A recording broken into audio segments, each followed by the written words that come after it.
Welcome back, everyone, to Remember What's Next. Rabbi Spiro from Israel. Welcome back.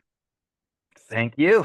I'll be coming to your part of the world in a few days for our So speaking tour. exciting. Yeah, it's fantastic. Absolutely. Where will you be speaking on your tour? I'm going to be for Shavuot. I'm going to be in Boca Raton, Florida. Then I'm going up to the Jersey Shore, and then I'm going to Brooklyn, and then LA, and then on Brantford, Ontario, and finally I'll be in Toronto. We're going to hang out Amazing. So live. cool. So Always better exciting. live. Awesome.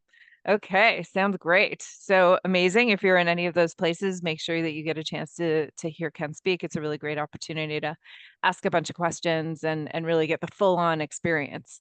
Okay, so today we thought we would digress a little bit, not really digression, but just really a different perspective or tact to the historical perspectives we've been giving based on what's going on since October 7th.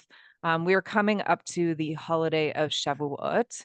Most people know, or Shavuos, depending on how you say it. Most people refer to it, say, as the cheesecake holiday.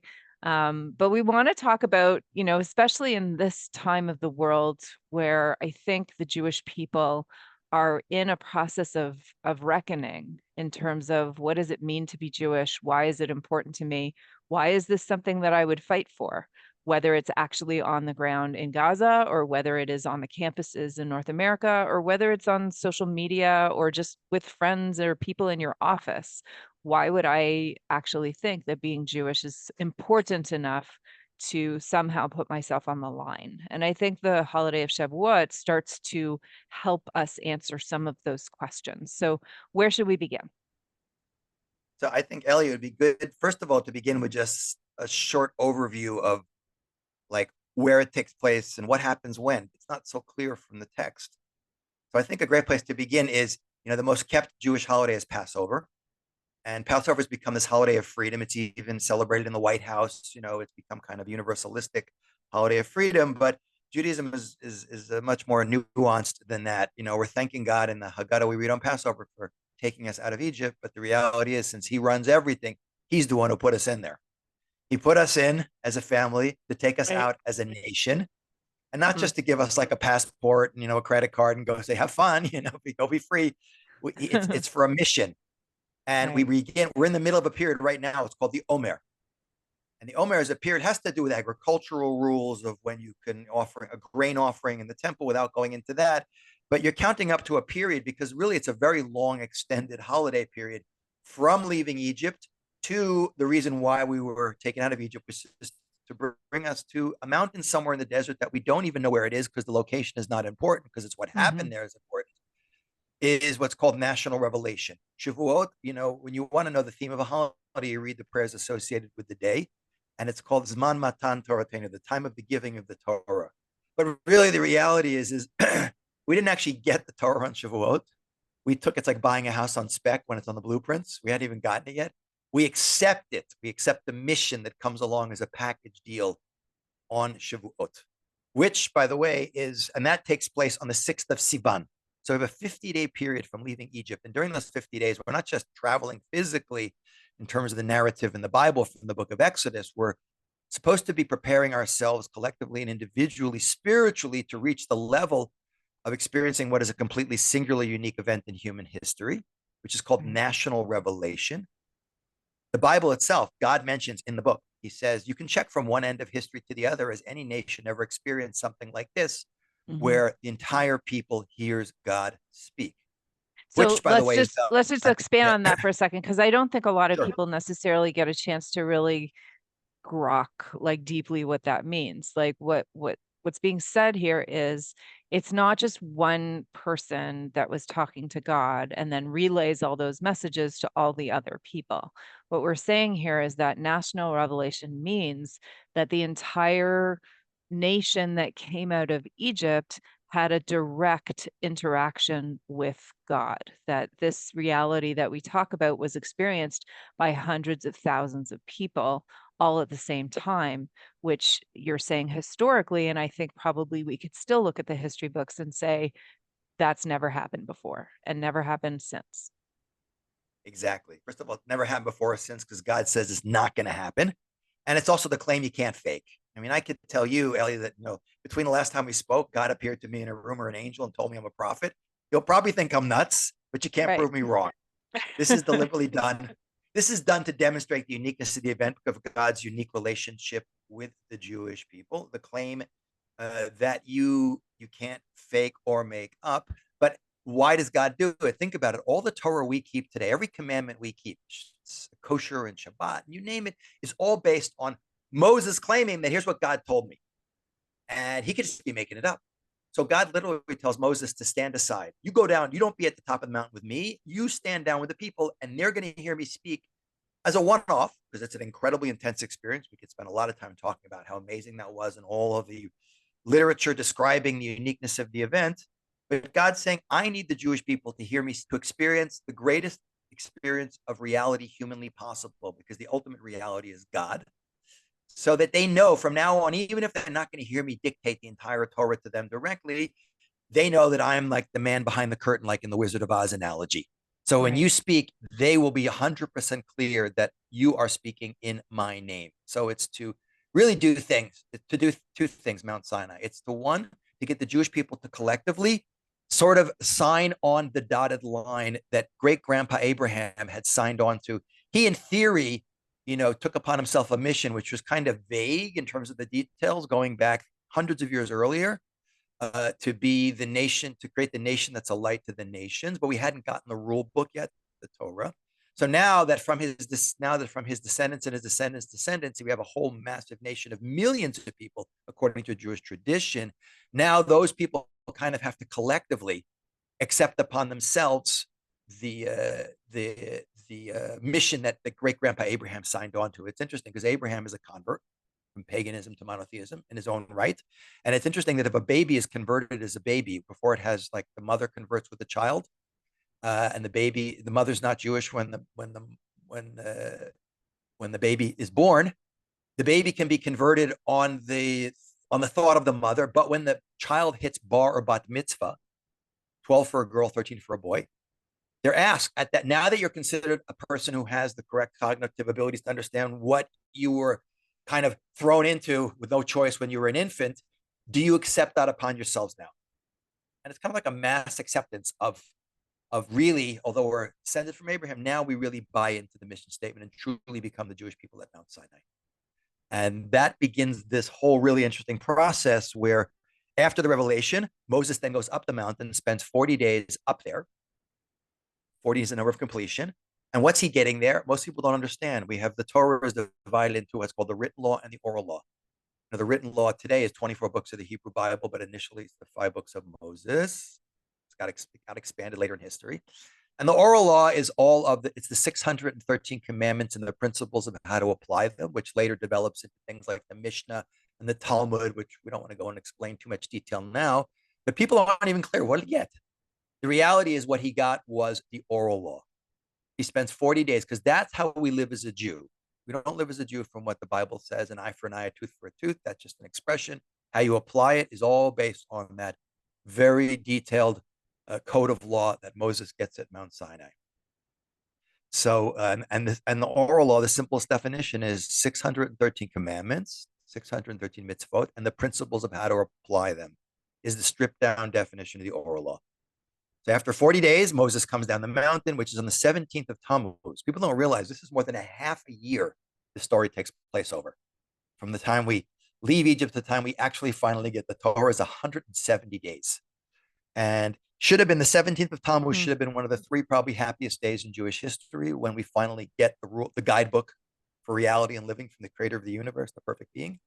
But without going into the whole story of what happens with the golden calf, because people thought Moses was dead, and a very small percentage. We know the number because it says how many people were killed for worshiping this golden calf, committing idolatry, which is the worst thing you can do in Judaism, is 3,000 out of an estimated 3 million. So it's like, that's a really teeny percentage. But Moses comes down the mountain, they're worshiping this golden calf, which we're not going to go into the details of that story. And the tablets that were given by God to Moses at Mount Sinai, that contain 10 of the 613, but they're like the 10 really foundational principles that you can derive everything else out of. He smashes those, and then they basically kill all of the people who worship the golden calf. And then, God's like saying to Moses, stand aside. I'm going to wipe out the Jewish people. I'll rebuild the nation just through you. There's a huge lesson in there, Ellie, too, about, we're talking about if 3 million, 10% of 3 million is 300,000. 1% is 30,000. 0.1% is 3,000, which means 99.9% of the Jewish people did nothing wrong. But this is a great lesson just in general. In Judaism, it's not about you did nothing wrong. If you stand by and watch and don't intercede, you're guilty. You don't have to be the guy who's doing something wrong. If you let it happen, and we're all responsible for each other. So then what happens is Moses goes back up the mountain. He basically spends 40 days begging God to forgive the Jewish people. And again, God doesn't change his mind. We could do whole classes on all of these concepts. We don't want to do that now. Right. We have to change. It's all about us changing. This is the power of tshuva. We have to do the work so that we can earn it again, the privilege and the responsibility of being that chosen people, which is what happens. And then Moses finally goes up the mountain another time, and this is taking place on Rosh Chodesh Elul. We've gone through a lot of months here already. Mm-hmm. And he spends another 40 days on the mountain, basically having to relearn the oral law all over again during that 40-day period. And if you count 40 days from Rosh Chodesh Elul, you come to first of all the first of Tishrei, which happens to be Rosh Hashanah. Mm-hmm. Nothing happens in Jewish history on Rosh Hashanah. It's the creation of human beings on the sixth day of creation, but nothing in Jewish history. 10 days later is Yom Kippur. And so the reality is, this is what people don't usually understand. He comes down the mountain the second time. The first time was on the 17th of Tammuz. He comes down the mountain the second time on what is the 10th of Tishrei, which is Yom Kippur. And that is the actual day that we get the Torah. And it's interesting that the whole Yom Kippur, which is the holiest day of the year, the whole theme there is tshuva, it's repentance, it's returning. And the fact that he comes down the mountain with the Torah the second time is the sign that God has forgiven the Jewish people. And now we are in the proper place to be able to accept the Torah and carry on with our mission, moving on, learning that document, moving on physically to the land of Israel a little bit later in the narrative, but accepting it upon ourselves and living by it and becoming that nation that can now be a light to nations. So that's that whole 170-day period that is all about us finally growing into and accepting our mission, our national historic mission. And that takes place 3,337 years ago as of this Shavuot. And that's the mission that we literally have been on since then, not just to accept that wisdom, but to spread that light around the world and be the conduit, the connector to connect all of humanity back to the big guy in heaven, the father of all of humanity.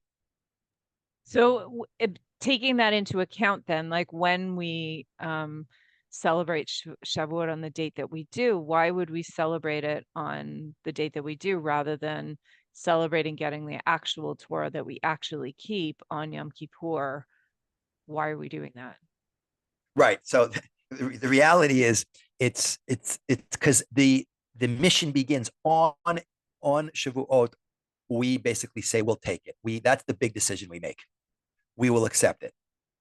So yes, many other events happen, and there could have been different calendars if we'd gotten right. The 17th of Tammuz wouldn't be a fast day today, which it is. It would be a day of joyous celebration. But the greatness of the Jewish people, it's imagine a guy's come up to you and says, I want to give you a mission and a rule book. And we don't even ask what's in it. We just say, we're going to do it. Sir, yes, sir. We're good soldiers. We're going to obey. So that is that critical moment. So that's basically when the Jews arrive at Mount Sinai and say, Nasiv and Ishma, like that's basically they're saying, okay, we'll be part of the covenant. So that's the day that we're actually celebrating on Shavuot. So it isn't so much actually the receiving of the Torah as much as it is opting into a relationship with God where each party has a responsibility. Does that make things clearer? That's the day the contract is signed is Shavuot. Right. But we don't actually get the contract until eventually Yom Kippur. Exactly. Got it. By the way, the written law, which is a side point, is anything that happened previously, because God's dictated to Moses what he should or shouldn't include in the story. anything that happened already, Moses, God can dictate to him. And the things that hadn't happened yet, Moses' lifetime, that will come later, the story of the spies and Moses' death, obviously, as those events are happening, Moses is writing them down. And the last thing, right before he dies, when we're by the Jordan River about to cross into Israel after 40 years of wandering, then he completes the writing of the 5 books of Moses, which is really the 5 books of God as dictated to Moses, or 4 books of God, up until the book of Deuteronomy, Devarim, which Right. is Moses' closing speech to the Jewish people. It's not the words of God. Right. And God says, you can include your words in my book. And that is the uniqueness of the 5 books of Moses. It's either the dictation of God or the words of Moses, the greatest of all prophets. And that's why his prophecy has unique authority to be what is called Jewish law.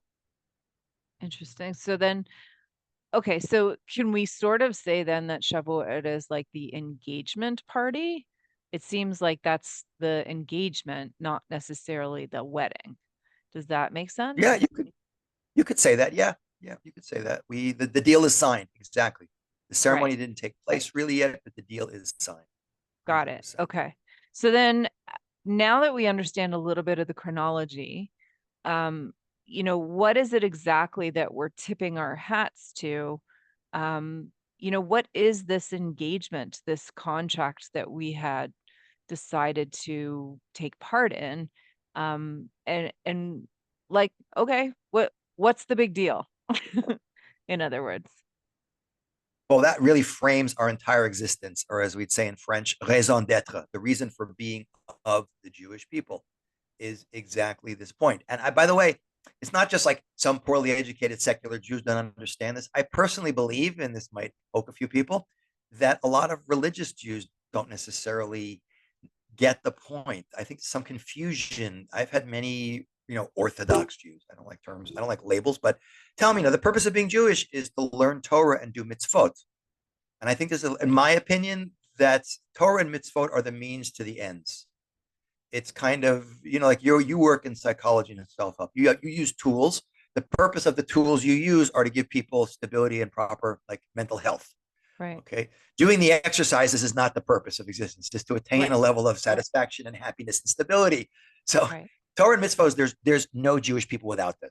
I always say right. that the Torah and the mitzvot are the rocket fuel, the guidance system, and the payload of the Jewish people.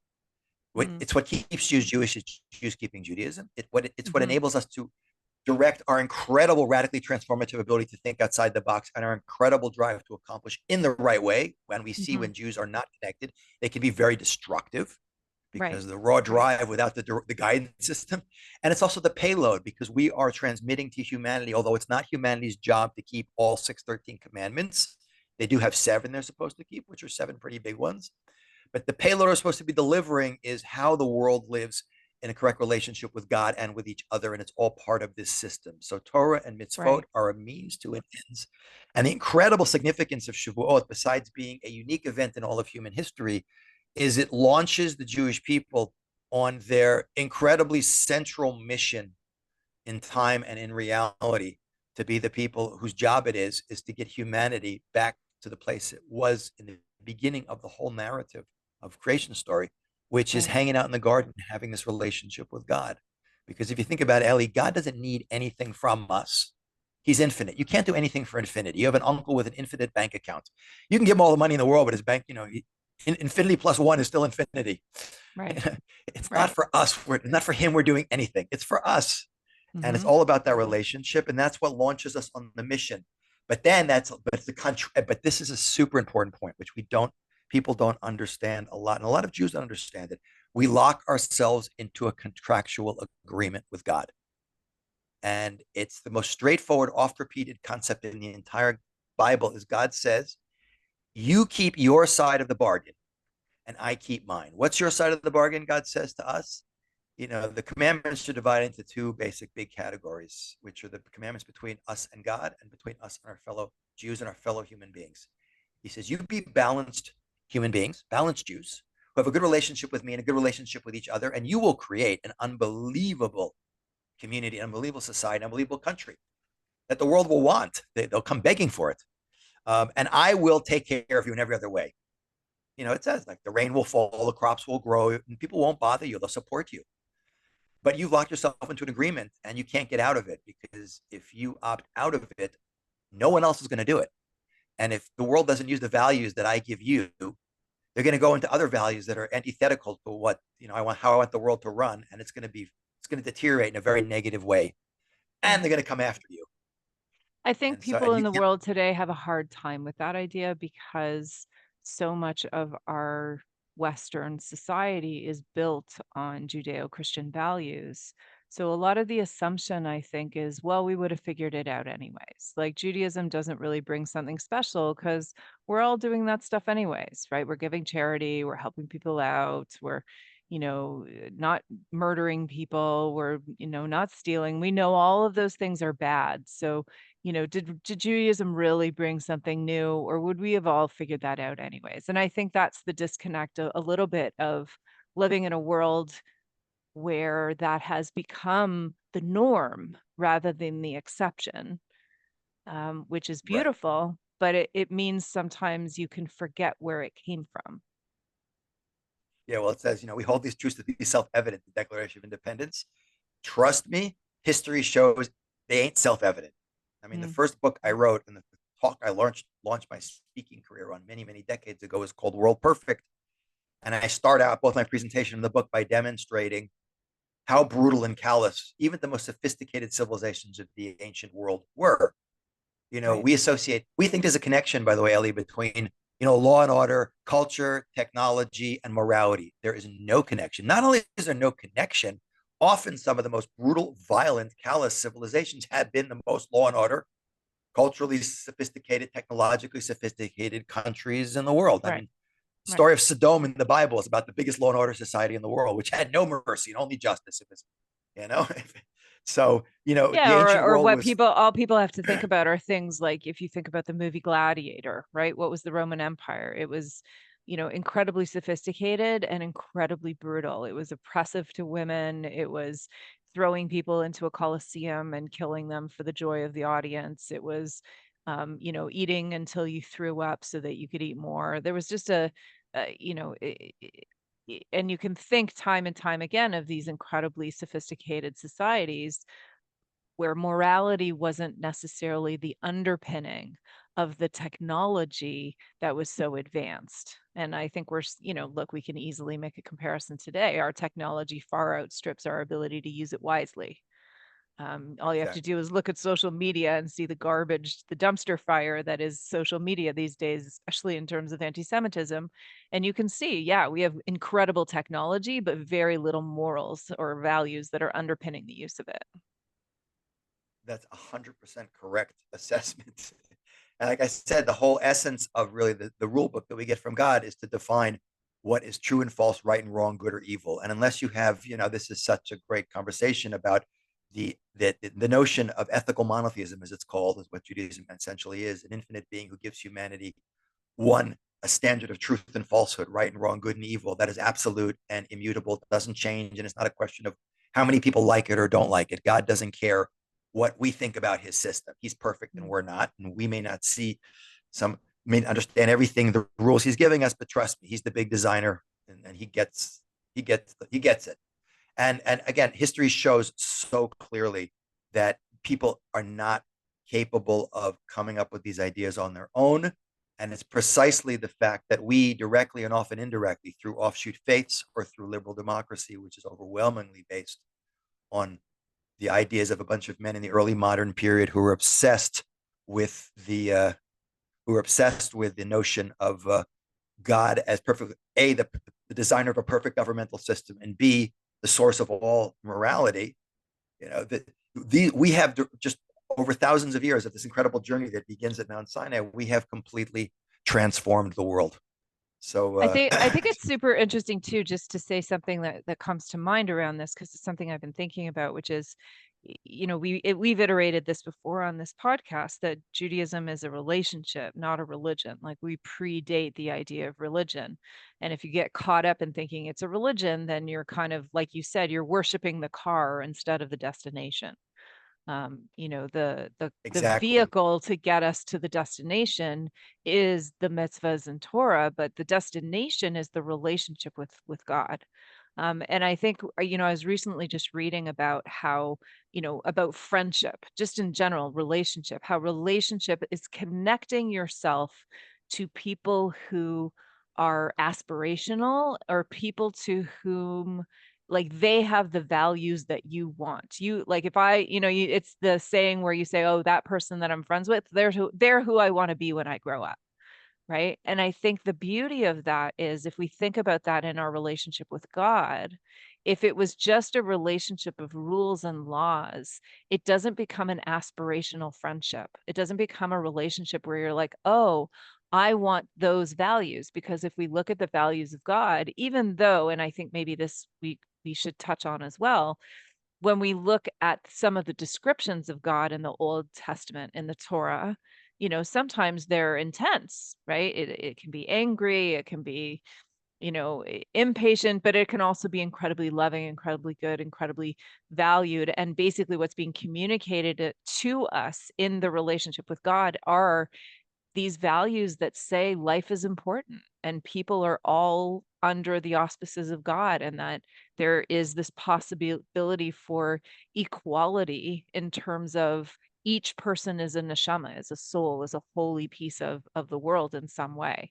And when we connect ourselves with that, we actually build ourselves into people who believe those things too. And that's just the nature of how relationships work, right? You can know somebody by the people they spend the most time with. And so I think the nice thing is, like, even if you're not necessarily always 100% with, like, the Torah and mitzvahs, if you're connecting yourself with that relationship where you feel, as Rev Soloveitchik would say, the hand of God on your shoulder, just simply that closeness, you are still on your way to the destination in some way. Yeah, So I just wanted to throw that in exactly. there. No, it's a very true point, which is why I think it's really important that you have to always see the forest through the trees and recognize what the end game is here. Like I said, when you get confused to thinking that God just wants me to keep more strictly kosher, but you don't recognize it's a holistic system designed to create a balanced human being, which can only be done by having a correct relationship with God and with your fellow human beings, then you Right. create that like wholeness within yourself, and you're the role model, which the Jewish people were supposed to be individually and collectively. I always say that line, that famous quote, that imitation is the highest form of. If you do something right, people will copy you. I always say Right. that's the shortest class you ever got on Christianity and liberal democracy. If it wasn't for us, even in some of the most difficult situations in human history, without a country, ghettoized, marginalized economically, brutalized, but still managing in the darkest situations to maintain a level of humanity, caring, and creating communities, even in absolute poverty, that were far better than the societies amongst who lived with much more rights and much more privilege and much more wealth than we had, the world would not have come around to the way it is today. So we may have taken a very long road to do it because we lost sight of it ourselves and suffered the consequences of breaking our side of that contractual agreement. But even if we did it, as we say in the yeshiva language, b'diavad or post facto, not the ideal way, we still Right. managed to do it, which is a tremendous testament to the, first of all, the perseverance and dedication of the Jewish people, that we are still committed to that mission that we launched, that we signed on the dotted line in Shavuot thousands of years ago. But it also is tremendous testament to the system, even when not carried out to the ideal state it should be, its transformative power to really shape not just the Jewish people, but really to shape the entire world. Right. Right. Yeah, absolutely. I actually really like that too, because one of the unique features, and this has been spoken about by many commentators, and certainly Rabbi Sachs focuses on this a lot, where he says, like, victimhood is not a Jewish personality trait.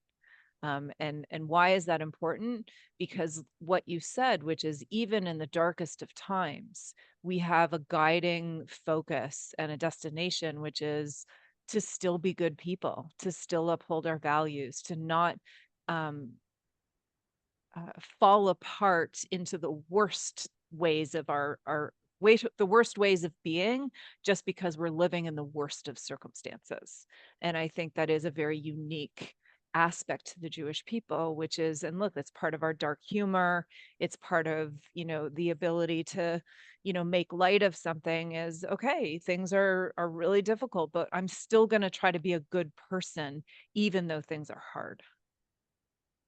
100%. And that really goes to the core of, at Mount Sinai, we talk about the chosen people thing, that Abraham made the original choice, that we re-accept that chosenness, but the chosenness is not for privilege.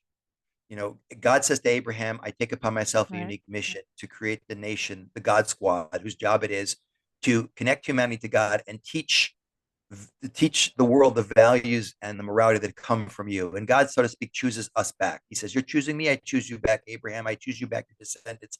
At Shavuos, we're really committing to that choice again to do what? And this goes exactly to the point you were saying.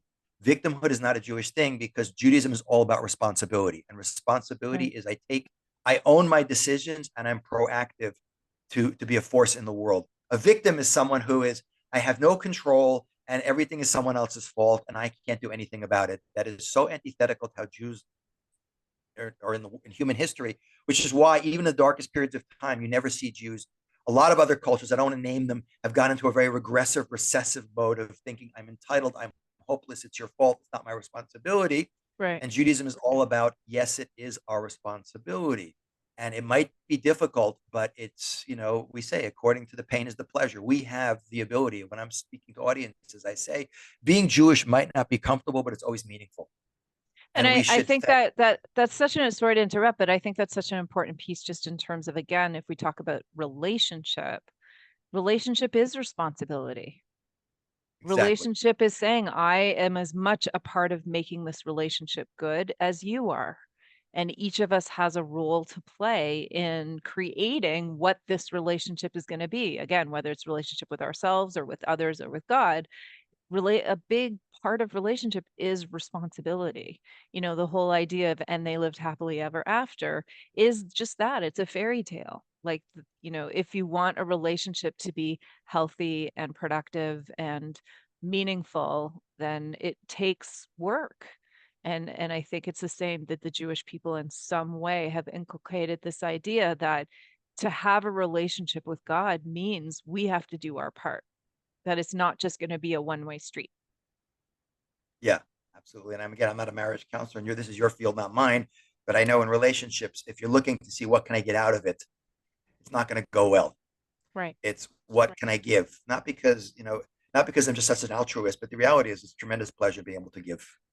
This is a healthy human being. I think it's as much pleasure in giving as getting, and sometimes more pleasure in giving. I personally love to give people stuff, because it makes me happy to give to them. That's Hmm. godlike. That's what God. He doesn't need anything from us. He just gives us because he loves us and wants to give us, and he wants us to kind of the whole. It's all about relationship, and that's what God wanted from humanity. He just says, "My children, I want to give you," and because we kind of strayed from the path, God has a unique relationship with us because we have a unique responsibility towards him and a unique mission, but he's the God of all humanity. And it is so important for us Jews to remember that it's not just about our own community, like the religious world versus the secular Jewish world, or the Jewish world versus the Goyim, the non-Jews. No, we have to remember that, yeah, we're all one family, but also all of humanity is one family.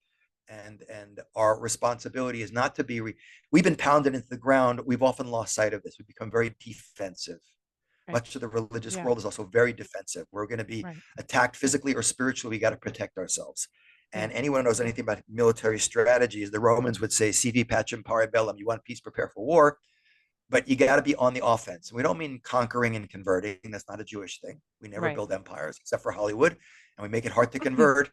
Right. But it's about always keeping, and again, goes back to Shavuos, at Shavuos, always keeping, God doesn't need us to accept his Torah. It's the greatest pleasure for us to take the ultimate responsibility in the world, individually and collectively, the people who can elevate humanity on every possible level to the highest level of highest quality of life and the highest spiritual and physical fulfillment we can have is by bringing that system which is perfect into the collective consciousness of humanity. But the problem is when humanity, you talked about the beginning of it being, it's so obvious, self-evident. No, it's not obvious. And what the world is Right. suffering from today, I'm sure we mentioned this before. Will Hilbert, the American Jewish sociologist from the mid 20th century, introduced this idea of the cut flower ethics, which we did mention before, Yeah. that flowers look nice in a vase for a week, but they're cut from their roots, so they wither and die. So too, he says, with the values that make up what is Western liberal democracy, which is the form of government that has lifted more people out of poverty, opened up more opportunity, created more health, prosperity, happiness, and stability than any form of government in the world, precisely because it is based on the ideas that come from God. But when we disconnect those values, whether it's us as Jews who think that our religion is just social justice warriors, even though social justice is a part of Judaism, it is only a Yep. part of it. It's Mm-hmm. much more holistically broad than that. Or when the world thinks it can, yeah, it's obvious we'll do it. No, then you have people who mouth things that sort of sound like they originate in Judaism, but actually will take the individual and humanity in the complete opposite direction of where God wants us to go and where humanity needs to be. Right. Right. So if we had to sort of go into Shavuot with, say, one or two pieces, meaning like we are using this right now in order to be able to remember, what is this Judaism that we're fighting for? What is this Judaism that is consistently under attack? And how do we clarify for ourselves what we're standing up for? What do we, how do we boil it down a little bit so people can take it with them? Yeah. So again, it's going back to what we sort of talked about already. It's this recognition that it's Judaism is not religion. Okay, it's not I worship this God and I make offerings and he's happy and he does nice things for me. That's like a pagan idea. It's really to stand back and focus on what we're about, what Abraham chose for us, what our mission is about, and to recommit. That doesn't mean I'm gonna be more kosher. I'm gonna keep Shabbat more strictly. No, some people are keeping very strong kosher, but need to focus on their relationship with their fellow human beings and proactively looking for opportunities to reach out to their fellow Jews and their fellow human beings and look to be good role models. There are people who are excellent role models who are not the slightest bit observant, but they need to maybe focus on being more balanced and growing in their spiritual side, because you want to connect. If you're going to be a really nice person, it's the best way to be a role model is to show people that this I'm a nice guy because I got the best system from the big guy upstairs, which will benefit all of us. Showing people where it comes from. It's not just happen to be a Right. nice person, but we got the system and we all need the system. All of humanity needs it. So it's by, I think, really focusing on committing to try and remain clear. I every day we say in the morning, when in the beginning of the prayers before you formally pray, you say this thing: Ashreinu matov helkenu. Happy are we? How good is our lot? Mm. We should say that extra loud on Shavuot. Like, Mhm. happy are we that our great great grandparents stood at Mount Sinai and chose for themselves and for us what great great great great great grandpa Abraham chose for all of us. And what could be more fulfilling than to be the most transformative people on the planet Earth? But we got to recognize that to do that, we have to be good role models. We have to be inspirational. We have to be balanced. But also to recognize, which is a very interesting point, that we become a nation in a very unusual set of circumstances. Every other nation in the world becomes a nation because a bunch of people migrate into a piece of real estate. They develop a shared culture and a shared common historical experience. Eventually, they raise a flag, they salute it, they're a nation. We become a nation outside our national homeland, in the middle of a Mm. desert. I mean, there's nothing more disconnected from the physical world than a Right. desert. And when it's not even a piece of real estate that's not loyalty to a piece of real estate, not to a flag, but to this national historic mission. And that the place that it happens is a little mountain that we don't even know where it is, Sinai, because it's not important. Because, like I said, it's what happened there, not the place. There's no intrinsic holiness in the place. If there was, God would have let us know. It's like a one-time like concert performance, and then he packs up and leaves. The only intrinsically embedded holy spot is Mount Moriah in Jerusalem. But but we commit on that spot to be this God squad, to bring a certain vision of values into the world that is portable to anywhere. Ideally, it should be fulfilled by being a holy people in a piece of real estate, like a unique outlet that we can plug into that enables us to operate at peak performance. That's what Israel's ultimately about. It's not about being a free nation, but a holy nation, a role model for the world. But even in diaspora, even with our hands tied behind us, as people with no rights, we can always be a transformative force in this world. But we also have to realize the rabbis in the Talmud say something very interesting about Sinai. They say, don't read it as Sinai, read it as Sin'ah. And it's a play on the words in Hebrew, because the word Sinai in Hebrew, Sin'ah, sounds very familiar, sounds very similar. Sinai means the place, Mount Sinai. Sin'ah means hatred. And the rabbis learn out from that anti-Semitism is really born at Mount Sinai. And this is very, very relevant to what's going on in the world today with the explosion of anti-Semitism. It is hatred of, there's always going to be pushback from time immemorial, even from Abraham's time, against this mission. Because this mission involves taking responsibility, not just us taking responsibility, but the world taking responsibility. It involves taking upon yourself that you are not free to do whatever you like in this world on any level. I just feel like conquering this person and just sleeping with this person, whatever. No, there are rules to the game that you have to abide by. And there's a big struggle in the consciousness of humanity. And this is something you can speak to better than I, that we're always having an internal struggle between what we know to be right and what we feel like doing because it's comfortable or fun or gives us some instant gratification versus what may be more painful, but is ultimately more satisfying and more meaningful and more impactful in a positive way. So we have been basically trying since Mount Sinai. We've been dragging the world, often very reluctantly, kicking and screaming for 3,337 years to bring the world back to this relationship with God. And we've been shining a light on the failure of humanity not to go in that direction for thousands of years. And people don't like that light, which is why, even if we are not necessarily preaching this to the world openly, the world is even a subliminal subconscious level aware that this is what we stand for. And the pushback that is anti-Semitism is always, even though they might hide behind any number of ridiculous excuses about us controlling the world or committing genocide or trying to, which is always projection, by the way. As I say, watch what they accuse us of, and it's what they're doing. Like Hamas did genocide. Right. No, they're the ones who are trying to commit genocide. Hitler, Jews are trying to take over the world. He's trying to take over the world. Right. But that is, as uncomfortable as that is, it's a huge message for us that we need to focus on Shavuot, that we have a mission, that we are responsible for it. It was chosen for us. It's not necessarily comfortable, but it's very meaningful. And we are not allowed to opt out of it, because if we do, the world is in really bad shape.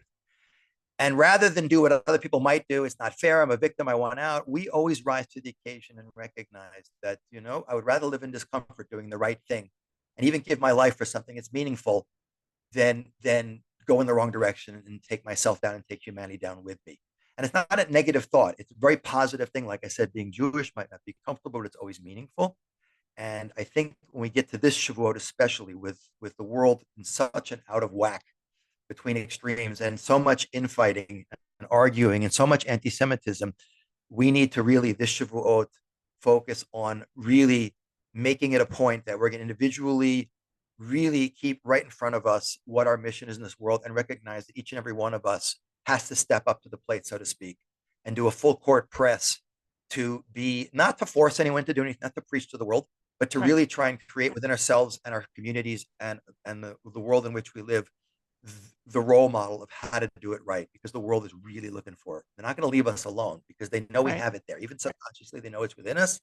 So we need to rise to the occasion and recommit to that mission that we did 3,337 years ago at Mount Sinai.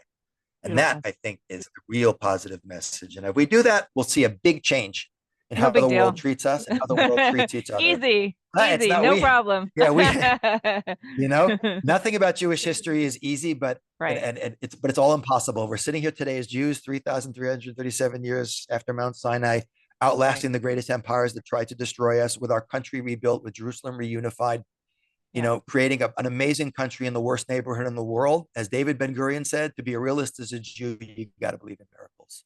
100%. And so let's just hope that we do our side of the bargain. We, each of us, in psychology, are not supposed to compare ourselves to anyone else. We're just supposed to use our own unique potential to make a difference in the world in a way only we can make. We do that individually and come together with some unity, I think we'll see huge changes in the world. And hopefully that will be what happens at Shavuot. We'll really get a recommitment to that mission. Amen, amen. Awesome. Okay. Thank you so much, Rabbi Spiro. Thank you everyone for listening. Please, again, don't forget to like, subscribe, share, let people know about our podcast. We actually just posted recently that, to our great surprise, apparently we're at the tops of the charts in multiple countries: Canada, US, Great Britain, Spain, a bunch of countries that have charts for Apple Podcasts. In the Jewish podcasts, we end up close to the top. So it was pretty cool to find out. So it's because of you that are listening. Please continue sharing our podcast with anyone who you think would be interested. Thank you so much for joining us. Have a beautiful Shavuot, and God willing, we'll see everybody afterwards. Thanks, Ken. Thank you, Ellie. Hag Sameach.